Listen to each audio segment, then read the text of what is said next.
저는 오늘 여러분과 함께 안심하라 내니 두려워하지 말라라고 하는 제목의 말씀을 함께 나누기를 원합니다. 여러분 잘 아시는 화가 중에 렘브란트라고 하는 화가가 있습니다. 렘브란트의 여러 작품이 있는데 그 가운데 갈릴리 바다 폭풍 속의 그리스도라고 하는 제목의 그림이 있죠. 1633년에 나온 작품입니다. 바다를 그린 거로는 이 작품이 유일하죠. 그런데 가만히 보시면 이미 폭풍이 지금 막 휘몰아치고 있습니다. 이미 돛은 뜯겨 나가고 지금 바람에 막 나부끼고 있는 것 같고요. 바람이 지금 잠잘 줄 모르고 지금 거세게 막 일고 있습니다. 배 안에 있는 사람들을 함께 이렇게 쭉 살펴보시면 이 사람의 수가 총 4명입니다. 제가 세어보니까요. 왜 14명일까요? 예수님의 제자들은 몇 명이에요? 12사람이잖아요. 그렇죠? 거기에 예수님이 함께 타셨다 생각하면 몇 명이에요? 13명이죠. 근데 한 사람이 더 있어요. 그 한 사람은 바로 렘브란트 자신이라고 이야기를 합니다. 바로 그 화가의 자리에 우리를 대입해 볼 수도 있을 것 같습니다. 정말 폭풍과도 같은 그런 삶의 자리, 정말 쉽지 않은 그런 인생 가운데 우리가 항해하는 것만 같은 그런 삶을 우리가 살아가고 있는데 그 가운데 예수님께서 함께 승선해 주고 계신다는 사실 여러분 꼭 잊지 마시고 기억하시길 바랍니다. 또 한 사람은 지금 너무 배멀미가 심한지 지금 배 바깥으로 머리를 내어 밀고 있습니다. 저 사람은 아마 가룟 유다를 이야기하는 것 같습니다. 실제로 가룟 유다는 바닷가 사람이 아니거든요. 헤브론 사람입니다. 그래서 배를 타본 경험이 많이 없었던지 지금 저렇게 심하게 배멀미를 하고 있는 것 같습니다.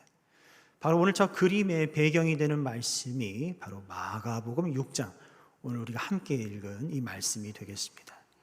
저 그림과 같이 그 말씀의 내용을 여러분 잘 아실 겁니다. 극심한 폭풍이 막 몰아치고 있었어요. 예수님은 함께하지 않으셨고 예수님은 산에서 기도하러 가셨고 제자들만 지금 타고 벳세다라고 하는 곳으로 지금 건너가고 있는 중에 갑작스러운 폭풍우를 만나서 지금 어찌할 바를 모르고 있는 지금 그런 상황에 예수님께서 아주 적시에 나타나셔서 그것도 물 위를 걸어오셨다 그러죠. 걸어오셔서 제자들이 있는 그 배에 함께 올라타 주시고 안심하라 내니 두려워하지 말라 말씀해 주시며 그들을 새로운 곳으로 인도해 주셨다라고 하는 그런 말씀입니다.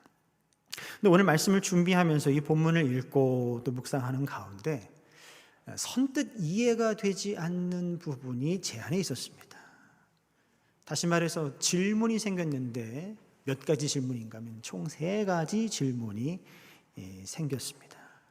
그 질문 하나하나를 이 시간 함께 나누면서 그 답을 함께 찾아가 보는 시간이 되었으면 좋겠습니다.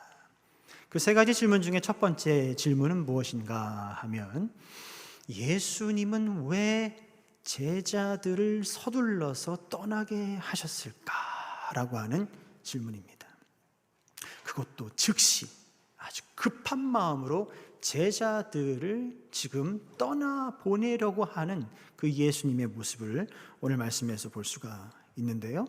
45절 말씀 같이 한번 읽어보실까요? 45절입니다. 시작. 예수께서 즉시 제자들을 재촉하사 자기가 무리를 보내는 동안에 배 타고 앞서 건너편 벳세다로 가게 하시고 아멘. 이 말씀에 보면 재촉하다라고 하는 표현이 있습니다. 재촉한다. 이것을 헬라어로 아낭카조라고 하는데요. 이 아낭카조라고 하는 말이 담고 있는 그 뜻은, 느낌은 어떤 표현인가 하면 이것은 가기 싫어하는 누군가를 억지로 지금 떠나보내는 모습이에요. 강제적으로 지금 떠나보내는 모습이에요. 안 가겠다고 버티는 누군가를 지금 가라고 등을 떠미는 지금 그런 모습을 담고 있는 단어가 아낭카조, 재촉하다라고 하는 표현인 것입니다. 예수님께서는 지금 이 제자들을 왜 그렇게 재촉하셨을까요? 그것도 즉시 떠나게 하셨다 그랬습니다. 즉시 망설임 없이 지금 바로 막 떠나야만 하는 것입니다. 안 가겠다라고 하는 제자들을 지금 등을 떠밀면서 아니라고, 너희들은 여기 있으면 안 된다고 지금 그들을 막 밀어내고 있는 것입니다. 억지로 지금 막 한 사람 한 사람 배에 태워서는 그 배를 밀면서 어서 벳세다로 가라고 지금 예수님께서 그들을 보내고 있는 것입니다. 왜 그러셨을까요? 무슨 급한 일이 있으셨다고? 벳세다에 무슨 또 급한 볼일이라도 있었던 것일까요? 왜 그랬을까요? 저는 이런 질문이 오늘 생겼던 것이죠. 근데 오늘 이 질문에 대해서 우리가 답을 찾기 위해서 오늘 본문 말씀에 바로 앞에 어떤 말씀이 있었는지를 우리는 확인을 할 필요가 있습니다. 오늘 말씀 바로 앞에 어떤 말씀이 있는가 하면 여러분 너무나 잘 아시는 오병이어 이적 사건, 오병이어 기적 사건이 앞에 나와 있습니다. 여러분 잘 아시는 것처럼 빈들이었습니다. 빈들이라고 하는 것은 겨울을 이야기합니다. 먹을 것이 하나도 없는 그때에, 너무나 귀한 그때에 배고파 굶주리고 있는 많은 무리들이 예수님 앞에 나와왔습니다. 그들을 불쌍히 여기시고 그냥 돌려보내실 수가 없어서 보리떡 5개와 물고기 2마리라고 하는 말도 안 되는 정말 이 작은 것을 가지고 축사하시고 그들을 하나하나 사랑으로 먹이신 기적, 놀라운 일이 일어나게 된 것이죠. 이 이적 사건이 얼마나 중요한지 마태, 마가, 누가, 요한, 누구 하나 할 것 없이 저마다 다 자신의 복음서에 이것을 기록을 하고 있습니다. 14장에, 6장에, 9장에, 6장에 저마다 이 오병이어 이적 사건을 아주 비중 있게 다루고 있는 것을 볼 수가 있습니다. 그리고 여러분 잘 아시다시피 5,000명 이상이 먹고 남음이 있었습니다. 얼마나요? 12바구니나 차고 남음이 있었다라고 기록을 하고 있습니다. 그런데 이 사건이 오늘 우리가 던진 그 질문과 무슨 상관이 있단 말입니까? 말씀드린 것처럼 다른 복음서에도 똑같은 내용을 다루고 있는데 조금 강조하고 있는 부분이 다릅니다. 똑같은 오병이어 사건이지만 이것을 요한 기자, 요한복음에서는 어떻게 바라보고 있는가를 함께 살펴보면요, 요한복음 6장 15절 말씀입니다. 같이 한번 읽어보실까요? 시작. 그러므로 예수께서 그들이 와서 자기를 억지로 붙들어 임금으로 삼으려는 줄 아시고 다시 혼자 산으로 떠나가시니라. 아멘. 이 말씀 가운데 어떻게 해요? 억지로 붙들어 임금으로 삼으려고 했다라고 하는 이 부분이 문제입니다. 억지로 붙들다라고 하는 이 이름의 뜻은 무엇인가 하면 훔치다, 약탈하다, 잡아채다라고 하는 의미를 가지고 있습니다. 그냥 단순히 그를 붙잡았다라고 하는 의미가 아니라 예수님은 하고 원하지 않았습니다. 기뻐하지 않았습니다. 근데 그로부터 나오는 그 능력과 그 모든 체험을 이들은 너무너무 지금 황홀하게 여긴 거예요. 그래서 예수님을 지금 붙잡은 거예요. 그의 능력을 지금 잡아채고 싶은 것입니다. 그래서 억지로 그를 임금으로 왕으로 세우고자 했다라고 하는 것입니다. 다시 말해서 예수님이 아니라 예수님에게서 나온 그 능력에 이들은 지금 열광을 하고 있는 것입니다. 예수님의 그 능력에 도취되어져 버린 것입니다. 지금 큰일 난 것입니다. 근데 가만히 보시면 예수님만 그렇게 바라보고 있는 것이 아니죠. 상상을 해보세요. 놀라운 지금 오병이어 기적 사건이 있었어요. 근데 그 일을 행하신 예수님 곁에 누가 있어요? 12명의 제자들이 있는데 하나같이 정말 똑같이 대단해 보이지 않았겠습니까? 그랬더니 예수님과 더불어 이 12제자도 이 큰 무리들이 찬양을 하기 시작하는 것입니다. 높이 세워주기 시작하는 것입니다. 이들을 지금 완전히 지금 높게 찬양하며 그들을 지금 완전히 지금 매료되어져 버린 것이죠. 바로 그 상황입니다. 여러분 아시는 것처럼 예수님의 제자들은 어떤 사람입니까?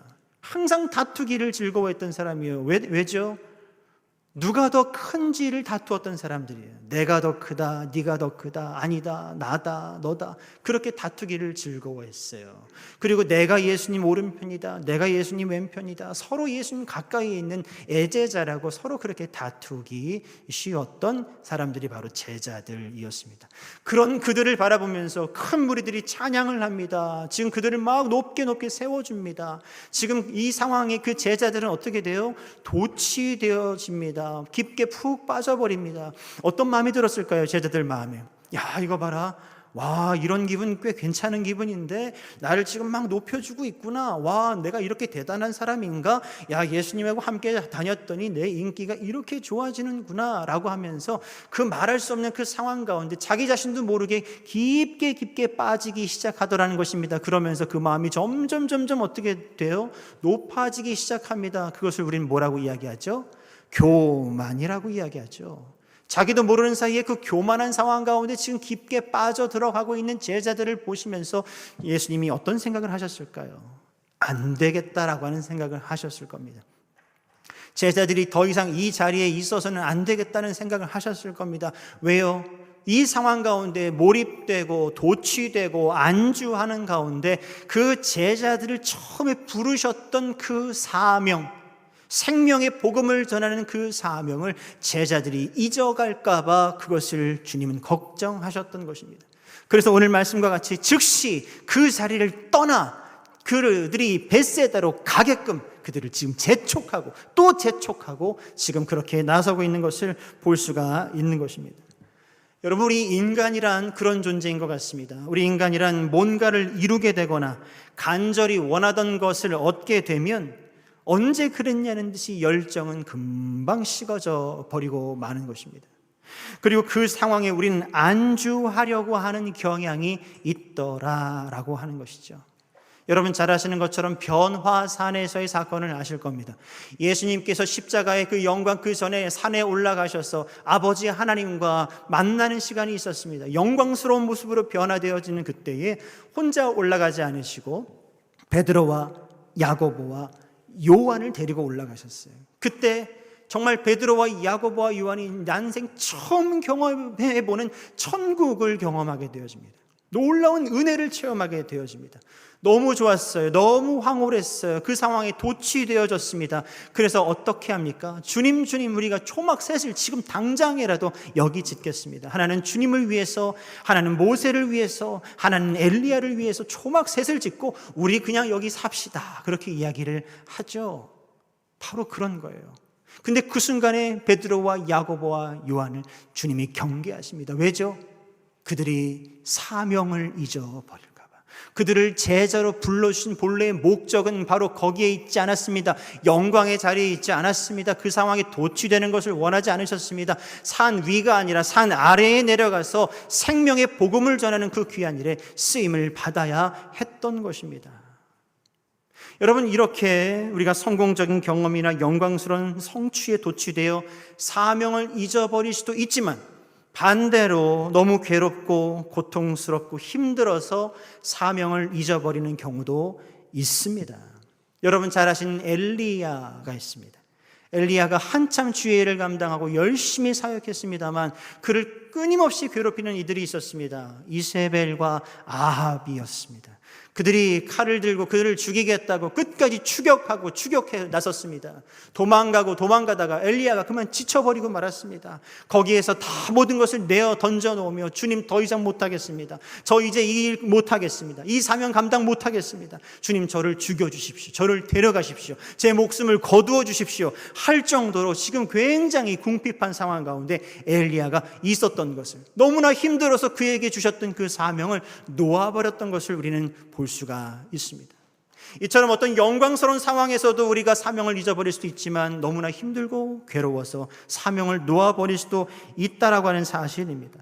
사랑하는 성도 여러분, 오늘 첫 번째 이 말씀의 질문, 제가 여러분에게 던져드렸던 이 질문이 무엇이었습니까? 예수님은 왜 제자들이 떠나기를 재촉하셨을까라고 하는 질문이었습니다. 왜죠?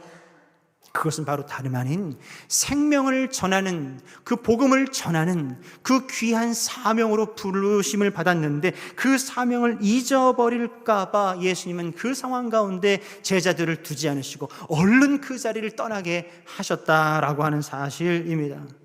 예수님은 우리에게도 여러분 동일하게 원하시는 것을 믿으시길 바랍니다. 우리가 도취되고 안주하고 낙심케 되는 그 상황으로부터 벗어나 복음을 위한 그런 삶을 살기를 우리 주님은 원하신다는 사실입니다.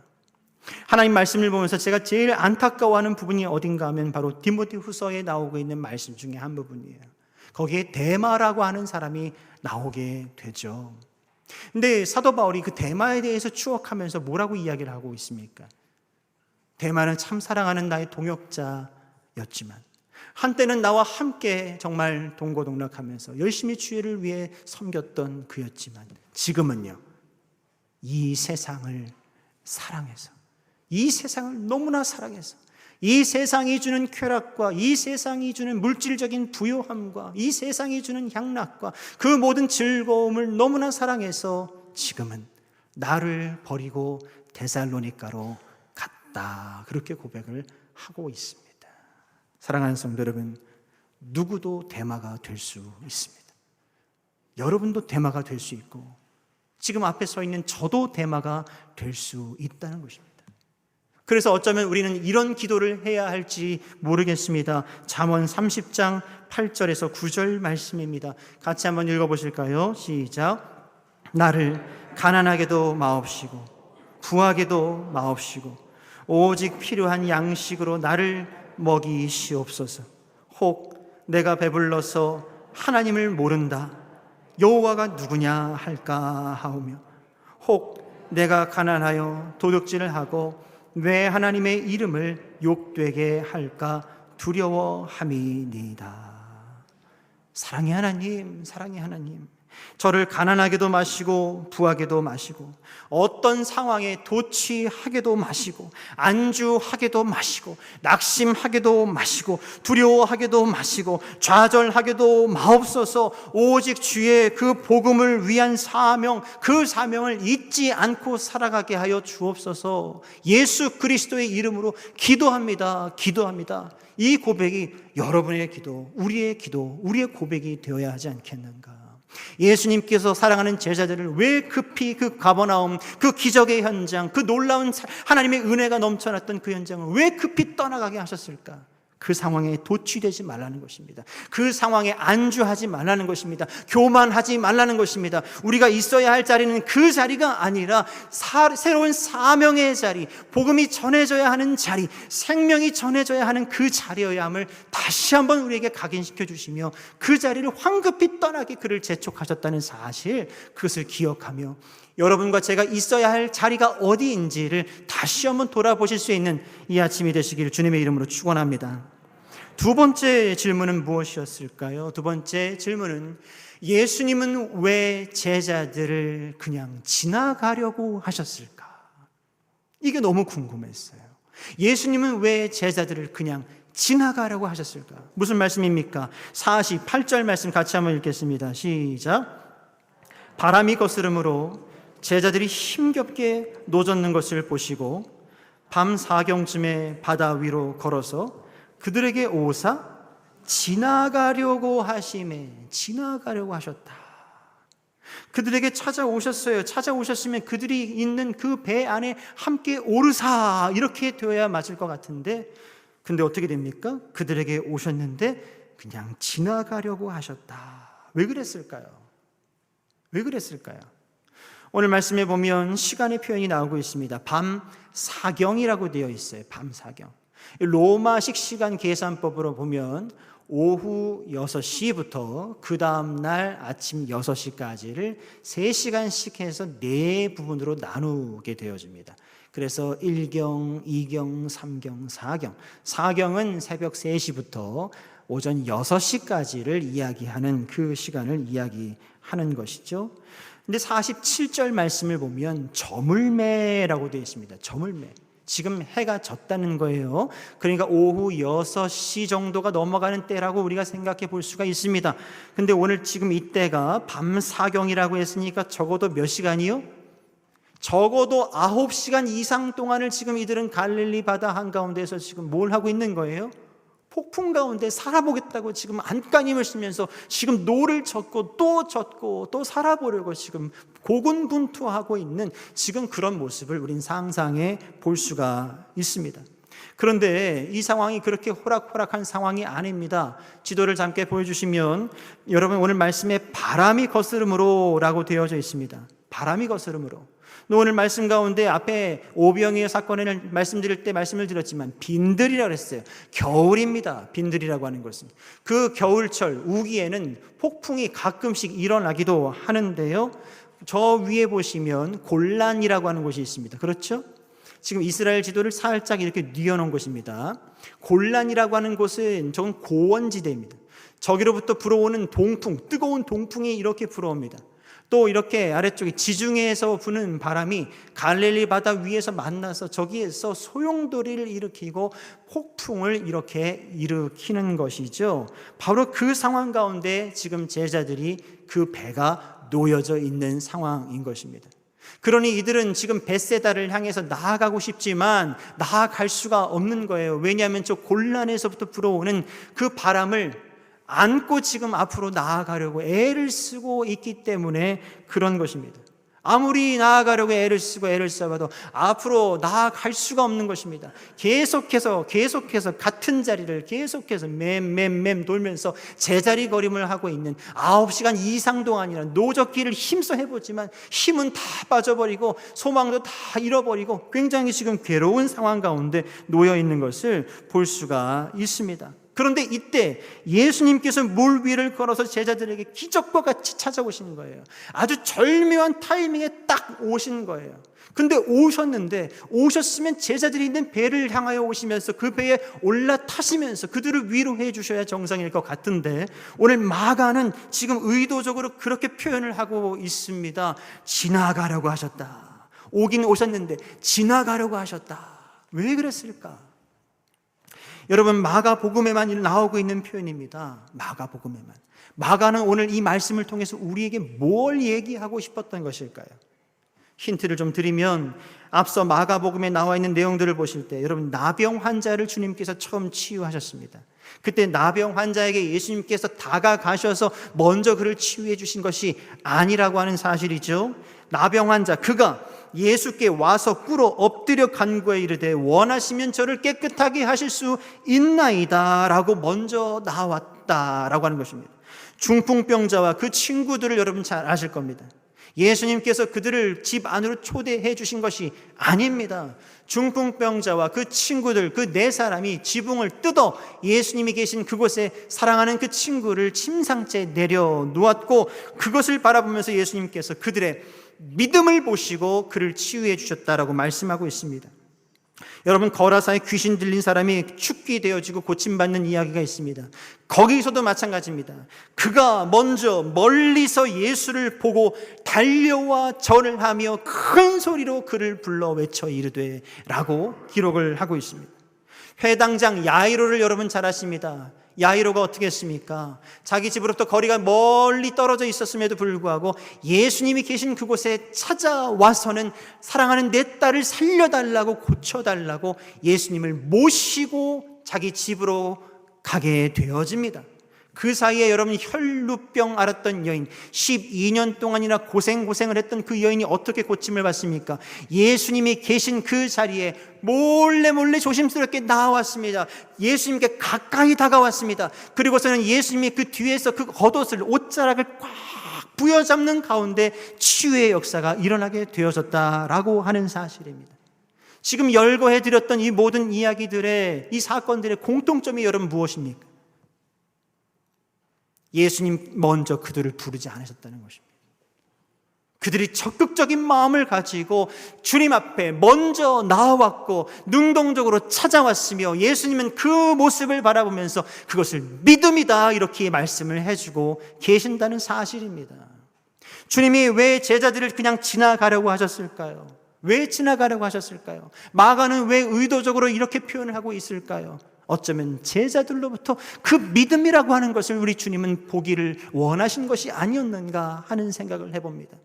그 예수님께서 다가오시고 지나가려고 하는 그때에 그 제자 중 누구 한 사람이라도 예수님, 주님, 여기에요, 여기 도와주세요, 살려주세요, 주님 여기입니다 라고 외쳤더라면, 주님을 그들의 배로 초대하는 그 한 사람이라도 있었다면 오늘 말씀의 내용은 좀 달라졌을 수도 있었다라고 하는 것입니다. 그런데 그 12사람 중 아무도 예수님을 구하지 않고 찾지 않고 부르지 않고 오히려 문제는 무엇입니까? 이 제자들이 예수님을 알아보지를 못했다라고 하는 사실입니다. 49절 말씀 같이 한번 읽어보실까요? 49절입니다. 제자들이 그가 바다 위로 걸어오심을 보고 어떻게 해요? 유령인가 하여 소리를 질렀다. 유령인가 하여 소리를 질렀다. 귀신이다, 귀신, 그렇게 소리를 질렀다라고 하는 것입니다. 더 심각한 문제는 무엇인가 하면 51절 말씀입니다. 함께 읽겠습니다. 배에 올라 그들에게 가시니 바람이 그치는지라 제자들이 마음에 심히 놀라니. 자, 이들이 예수님이신 것을 확인도 했습니다. 예수님이 그들의 배에 함께 올라주셨습니다. 함께 타주셨습니다. 그런데도 여전히 이들의 마음 가운데는 지금 무엇이 있어요? 놀람이 있고 두려움이 있고 걱정이 있고 염려가 있고 불안이 있으며 지금 모든 것들이 지금 그들 안에 부정적인 상황 가운데 여전히 놓여져 있는 것을, 그 부정적인 그 상황으로부터 빠져나오지 못하고 있는 것을 지금 오늘 말씀을 통해서 우리는 확인할 수가 있습니다. 사랑하는 성도 여러분, 우리는 살아가면서 내 문제와 내 상황 속에 갇혀서 다른 것을 보지 못할 때가 너무나 많이 있다라고 하는 사실입니다. 내 문제가 너무 크게 보여가지고 내가 지금 들어가 있는 그 문제 안에 꽁꽁 숨겨져 있어서 갇혀 있어서 다른 가능성들을 우리는 보지 못한다라고 하는 것입니다. 심히 불안을 경험합니다. 염려하게 됩니다. 두려워하게 됩니다. 걱정하게 됩니다. 우린 그런 삶을 살아가고 있더라라고 하는 것입니다. 마치 오늘 제자들이 이 폭풍 가운데 있는 이 배의 상황 속에 갇혀서 예수님을 예수님으로 바라보지 못하고, 아니 그 예수님께서 이미 함께 해 주셨음에도 불구하고 여전히 그 폭풍 가운데 있는 그 부정적이고 두렵고 걱정스럽고 염려스러운 그 상황 안에 여전히 갇혀 있는, 그 상황에서 빠져나오질 못하는 그들의 한계적인 모습, 연약한 모습을 우리는 마주하게 되는 것이죠. 꼭 근데 이 모습이 오늘 이 시대를 살아가고 있는 우리의 모습, 나의 모습일 수 있더라라고 하는 것입니다. 여러분은 어떻습니까? 여러분을 지금 두렵게 하는, 여러분을 걱정하게 만들고 있는 그 모든 상황으로부터 여러분 빠져나와 계십니까? 아니면 그 상황 안에 지금 여러분 갇혀 계십니까? 우리 주님은 그 상황으로부터 여러분이 빠져나와 곁에 함께하고 계시는 예수님을 바라봐 주기를 원하고 계신다는 사실을 여러분 꼭 기억하시길 바랍니다. 우린 끊임없이 훈련을 해야 됩니다. 어떤 훈련을 해야 합니까? 우리를 어렵게 만들고 두렵게 만드는 그 걱정과 염려와 불안과 그 두려움이라고 하는 상황으로부터 벗어나는 훈련을 우린 끊임없이 해야 한다는 것입니다. 제가 훈련이라 그랬습니다. 그 말의 뜻은 어렵다라고 하는 것을 전제로 하고 말씀을 드리는 것입니다. 어렵습니다. 걱정하고 염려하고 불안하고 두렵고 하는 이 모든 상황으로부터 우리가 자유케 되어지는 것이라는, 이건 정말 어려운 일 중에 어려운 일입니다. 그래서 그렇기 때문에 더더욱 우리는 이것을 훈련하고 연습해야 한다라고 하는 것입니다. 어떻게 연습하면 좋을까요? 제가 어제 어떤 식당을 갔다가 신발을 벗으면서 그 생각을 했어요. 아, 그래. 이게 좋은 우리의 훈련이 될 수 있겠다. 무슨 말이냐면 신발을 벗을 때마다 여러분 그걸 생각해 보시면 좋겠어요. 걱정을 내가 벗는다. 염려를 벗는다.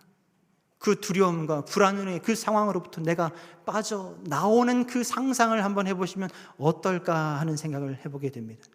여러분 하루 종일 신을 신고 이곳저곳을 다니면서 열심히 분주하게 사시다가 댁에 들어가셔서 현관에서 신을 신고 우리 거실로 들어가는 분이 계십니까? 신을 신고 침실로 들어가는 분이 계십니까? 신을 신고 샤워하러 들어가는 분이 계십니까? 그렇지 않죠. 신을 현관에 벗어두고 들어가는 것처럼 여러분 예수 그리스도 안에 있는 우리는 걱정과 염려와 그 불안으로부터 우리는 벗어나야 한다는 것입니다. 자유해야 한다는 것입니다. 그 상황으로부터 우리는 빠져나올 수 있어야 한다라고 하는 사실입니다. 그리고 그 상황 가운데 그 문제적 상황으로부터 빠져나와 차분하게 나 자신을 한번 돌아보고 그 상황을 한번 바라봐야 한다는 것입니다. 그것을 함께 우리 카메라 앵글을 조금 넓게 살펴보면 우리 주님은 멀리 계시지 않고 우리와 바로 곁에 계셨다라고 하는 사실을 우리는 금방 깨닫게 되어질 줄 믿습니다. 두 번째 질문이 무엇이었다고요? 예수님께서 왜 제자들에게 오셨음에도 불구하고 제자들에게 오지 않으시고 지나가려고 하셨을까? 예수님께서 왜 사랑하는 성도님들의 삶에 함께 하시는데 왜 여러분에게 마치 지나가려고 하는 것처럼 느껴지게 될까? 왜죠? 바로 우리의 적극적인 믿음, 주님을 찾고 구하는 그 믿음을 우리 주님은 우리에게 원하고 계신다는 사실입니다. 사랑하는 성도 여러분, 적극적인 그 믿음으로 여러분과 함께 하시는 그 주님을 바라보실 수 있는 여러분과 제가 되기를 주님의 이름으로 축원합니다. 마지막 세 번째로 이런 질문이 하나 생겼습니다. 어떤 질문인가 하면 예수님은 왜 처음 목적지가 아닌 다른 목적지로 인도하셨을까라고 하는 것입니다. 오늘 말씀 53절 말씀을 보시면요, 53절 말씀이 어떻게 되어져 있습니까? 같이 한번 읽어보실까요? 건너가 게네사렛 땅에 이르러 대고라고 말씀하고 있습니다. 폭풍우 가운데 주님이 찾아오시고 그 배에 함께 올라타 주시고 그들을 어디로 인도하셨다고요? 게네사렛으로 인도하셨다라고 되어 있습니다. 그런데 오늘 말씀의 그 앞부분에 45절 말씀을 가서 보시면 첫 목적지, 처음의 목적지는 어디였습니까? 벳세다였다라고 하는 것입니다. 벳세다. 처음 목적지는 벳세다였는데 벳세다가 아닌 지금 엉뚱한 게네사렛으로 가게 되어졌다라고 하는 것입니다. 여러분, 벳세다라고 하는 곳은 어떤 곳입니까? 벳세다라고 하는 곳은요, 베드로, 안드레, 야고보, 요한, 빌립 이들의 고향입니다. 이들의 고향이에요. 이 제자들에겐 편안한 곳이에요. 이 제자들에겐 안식이 되어지는 그런 곳이에요. 어떤 사역의 현장이 아니라 정말 그들의 삶이 편안한 그런 자리를 벳세다라고 우리는 이야기할 수 있습니다.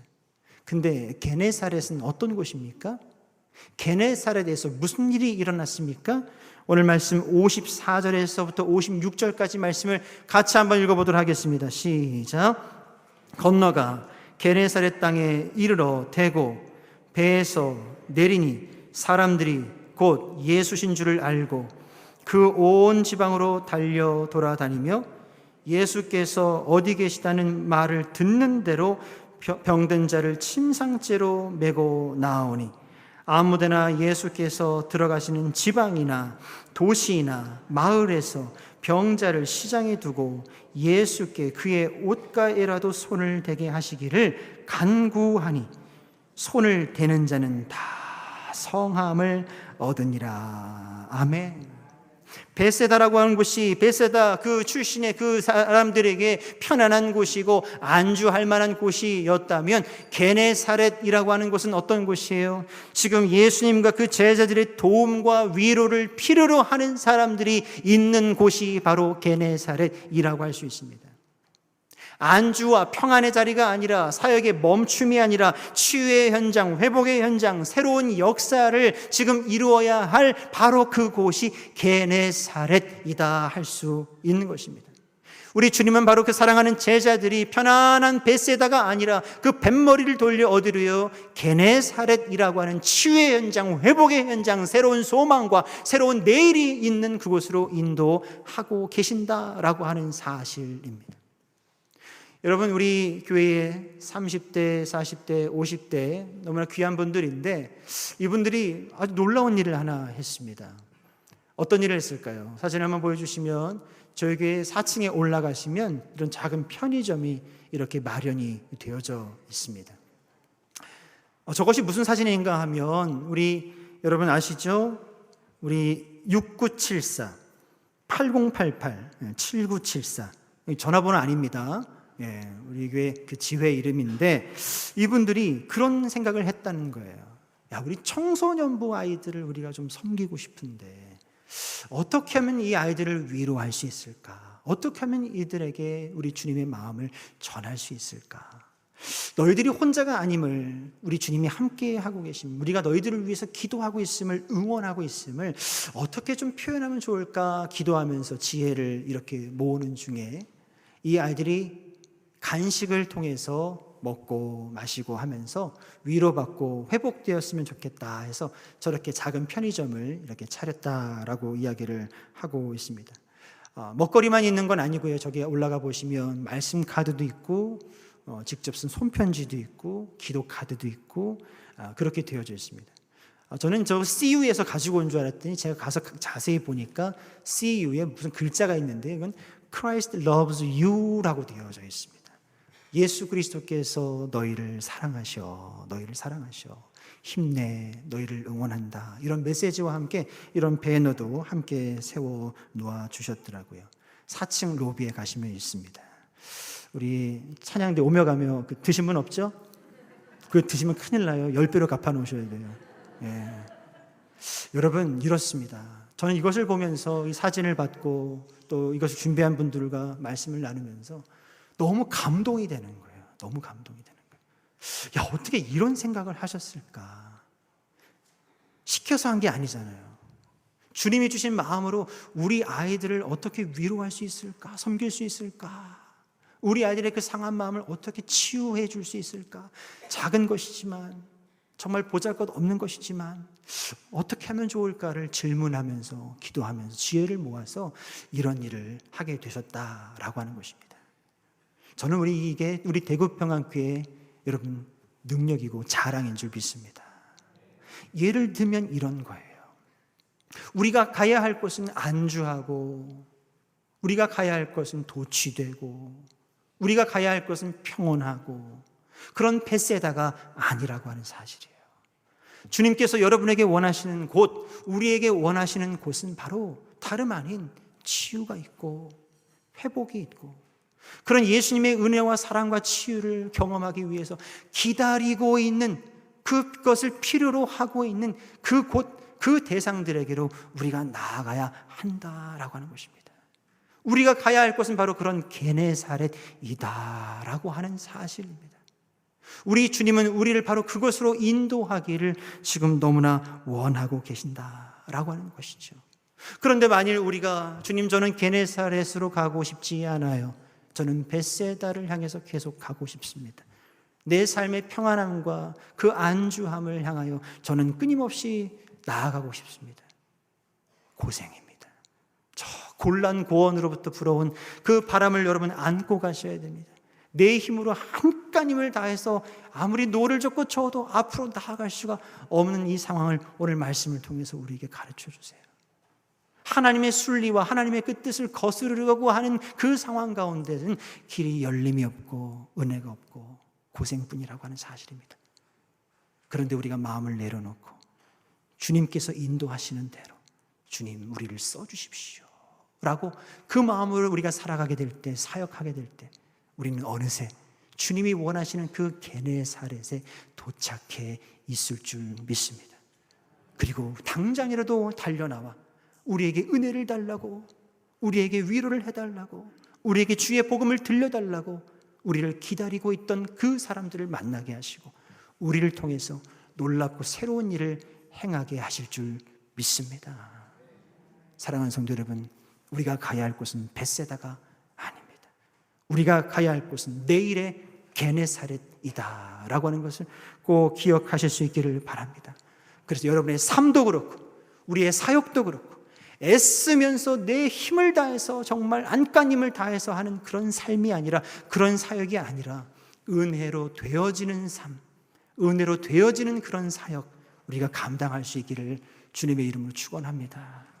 사랑하는 성도 여러분, 그래서 우리는 이렇게 기도해야 합니다. 주님, 저를 편안한 벳세다로 인도해 주시옵소서 라고 기도해야 할 것이 아니라 우리는 주님, 저를 게네사렛으로 인도하여 주시고 저를 사용해 주십시오, 이렇게 기도해야 할 줄 믿습니다. 저를 따라해 보실까요? 주님, 저를 게네사렛으로 인도하시고 사용하소서. 아멘. 저는 기대합니다. 올해 말 내년 2023년 우리 지역사회에서 여러분을 통해서, 우리 대구평강교회를 통해서 하나님께서 놀라운 치유와 회복과 부흥의 역사를 이루실 거라 확신합니다. 그 일을 바로 여러분을 통해서 이루실 줄 믿고 함께 주님, 우리를 게네사렛으로 인도하소서, 우리를 사용하소서 기도하며 나아갈 수 있는 여러분과 제가 되기를 주님의 이름으로 축원합니다. 기도하겠습니다. 사랑과 은혜가 풍성하신 아버지 하나님, 감사합니다. 우리를 주의 아버지는 그 땅 게네사렛으로 인도하여 주시고 우리를 마음껏 사용하여 주시옵소서. 이 모든 말씀 예수 그리스도의 이름으로 기도드립니다. 아멘.